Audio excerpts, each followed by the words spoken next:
Day one, Hell House LLC. Now, I watched it alone because I'm cool with watching alone, but maybe you have a buddy with you or a loved one or maybe a dog.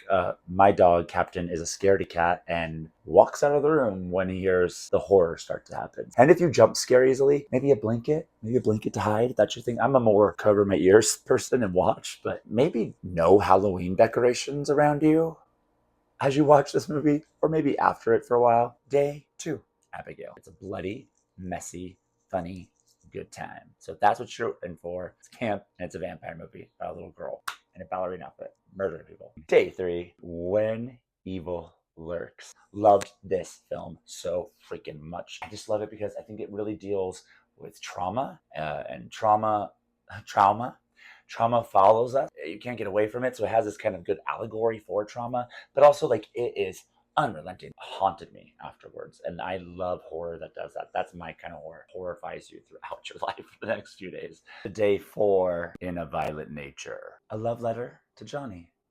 Johnny, I love you. Welcome to the slasher family. You're not original, but hey, there's no original idea out there anyways. You are an homage to all slashers, especially Jason. You love your mother. You're sensitive. You keep trinkets, so that means you're thoughtful. You do move slowly, but many people are moving too fast through life. You are creative, so creative. And on that note, when you do something, you do it your way and you do it right. I hope to see many Johnnies out this Halloween. Maybe I'll be Johnny. Day five, Oddity. I was very thankful that Oddity was one of the first films that really helped me out of my depression. The horror really brought me out of it. And this is one of the ones that helped me. And I'm going to say 4. And I'm not giving it that, but I wanted something bigger to happen, but that's not what this film is. It's not about being bigger. For me, I was just waiting for like this big, and it doesn't really have that, but it has a great ending. So I wanted something more for it to be 5, for it to be perfect. I don't even know what that more is. You know what I know that more is? I wanted more of that beautiful monster. It's such a great monster, and it deserved to do more beautiful damage in this film. Day 6, Psycho. The shower scene. I don't want to give away too much, but like for the time period, I really thought that was like, I saw a lot of naked, there was blood everywhere and stabbing. Like for the time period, this is a lot going on. As well as, is it just me? Anthony Perkins, man, he can get it. Is that a me thing? Is that like something wrong with me? Anthony Perkins, you can get it.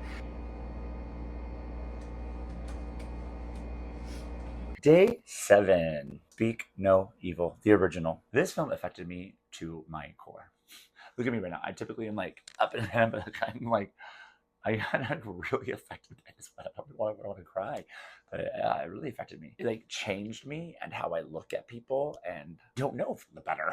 About there are real life monsters out there. I really needed to unpack this film. I told like the whole storyline to like my family, and I horrified each one of them. They were not happy with me that I told that story. In fact, some of them just stopped conversations with me. The ending is not expected, really, and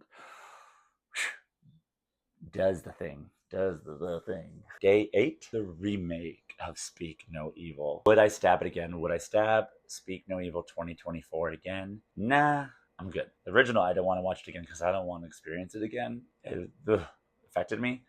This one, there's no real reason to go back and see it again. James McAvoy is really good in it, so if you want to watch for his performance. Day 9 from the TV series. Love the show. I binged it like within 2 or 3 days. It was so good to me. It's like The Walking Dead meets Lost. Gory. It is a lot, but I fell in love with the characters. Day 10, Milk and Cereal. I think I'm just going to use them for like a little like a design couture moment with the hat. I'm just more inspired by the filmmaker himself, that he just put this together, did on his, used his phones or used cameras. I don't know what exactly they used, but it works because it's found footage. So rather than be feeling limited, he used what he worked with, what he was able to work with. So day 11, The Deliverance. I've got a lot to say about The Deliverance. This film is not for me. It was not for me. It was not scary at all. It was not even about possession, in my opinion. It was a proof that you may know how to do drama, but it takes creativity to do something in horror. It takes a certain kind of creativity, and there's great acting in this. But this ending, I don't know who they want this film to be for, because it was Jesus over your head, like Jesus saves the day kind of. That's not for me. And then the religious people, I feel like the Jesus people aren't going to watch it because there's possession in it and about the devil. So I don't know who this film was made for. Not me. Day 12, The Texas Chainsaw Massacre. And hopefully we all have seen The Texas Chainsaw Massacre because I saw it for the first time in movie theaters. It came back for its 50th anniversary, kind of giving an homage to the Jessica Biel 2000s version. So I went with my sister to see this film in the theater for my birthday weekend this year. We couldn't find the right time. The only time we could find that worked for both of us was on a Sunday morning at 10:30 in the morning. While other people were going to church, we were going to watch Texas Chainsaw Massacre. Gory, gruesome, violent, bleak, Thatcher Jam. That was classic. Come on, I'll say classic. Day 13. Strange Darling. Freaking loved this film. I wanted to watch it right away again. Be seen on a big screen. It was meant to be heard. That music, the cinematography, y'all, it's a 5. It's a 5. It's a 5. It's a 5. It's a 5.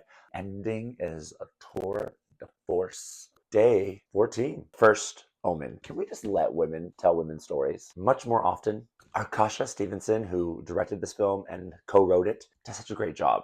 Such a great job. So I think we need that more often. Women telling women's stories. Just my erroneous thought. And then this ending happens and it goes there. It's unforgettable, the things that happen. It's horror and it's beautiful. Day 15. Them. The TV series Them. I'm doing season 2. The time period itself was horror. And then the murders and the death that happened in it were also horror and horrific. Also, I thought this was appropriate. This is my jam. Like, I love a strong Black female lead. And then I love horror. So you put those things together, I'm in. Day 16. The Substance. Thought this was appropriate attire. Workout, 80s vibe. Let's get those bodies ready for body gore. Oh my gosh, I freaking love this movie. It's a 5. This is a 5 ending for me. This ending made my little gay heart light upright. It is camp. And then you're like, wait, I want to watch it again because was the whole thing camp and I was just taking it too seriously? Like, am I camp? Is the joke on me? And this ending is gore. It is horror. It is monster madness. So good. Day 17, Thanksgiving. Also, I have a little friend here today. In honor of Thanksgiving, carve you up a little something that's not a turkey. Now I have a horror to watch during Thanksgiving. Thank you, Eli, for giving us a gift for the giving season. Day 18. And what horror means to me. You know what's great about horror films? Eventually the movie will be over and you go back to life. And so that's kind of how I always lived my life through horror, through the horror films, is that kind of horror in life that this is not forever. Eventually the movie will end and there'll be something else. And then I remember thinking, this is me as a little boy. Okay, well, what about my movie? What happens when my movie ends? And it got me thinking about death. The possibility that this just might be it. This just might be my only movie. Well, then I better enjoy the movie. And that's how I watch horror. It's not forever. This thing that I'm watching, if it's terrifying me, it's not forever. Eventually there'll be another movie I can go watch and this will be over. So I might as well enjoy the beauty of the horror. Day 19, Terrifier 2. I think I wore the appropriate shirt. An ode to art. I love art. He makes me feel young again. He reminds me of my first love. Freddie. He enjoys what he does. He has fun with it. And there's no rhyme or reason to what he does. I enjoy chaos. He's misunderstood. He can be judged by the outside very easily. But there's a lot more going on underneath. He never talks. Yet, still you know how he feels. He's expressive. He lets his inner child shine. And if I saw him in person, I would want to hug him. Maybe there's something wrong with me.